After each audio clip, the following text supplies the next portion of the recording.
যার পক্ষে যা করণীয় সবাইকে তা করতে বলেছেন এবং এখন কী অবস্থায় রয়েছে সেগুলো লাস্ট এই জানতে চেয়েছেন।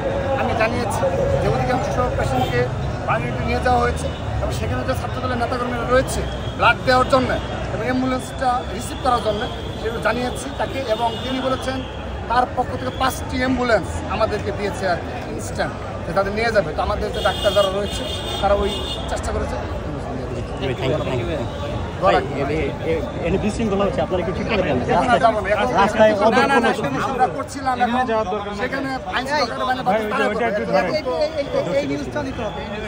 প্রচুর অদক্ষ লোক রাস্তায় দাঁড়ায় আছে।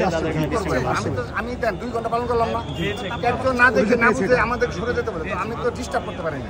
আমি সবাইকে নিয়ে চলে এসেছি শৃঙ্খলা সহিত এবং বলেছি দলের পরিচয় দিয়ে কেউ ঢুকতে পারবে না, এটা ক্যান্সেল করেছে। আমি নিজে দাঁড়ায় কিন্তু বলছি না, ছাত্র দলের কেউ ঢুকতে পারবে না, মাইকিং করেছি। আপনারা একটু সহযোগিতা করেন, বের হওয়াটা না ওইটা হলো ইম্পর্টেন্ট। ধন্যবাদ।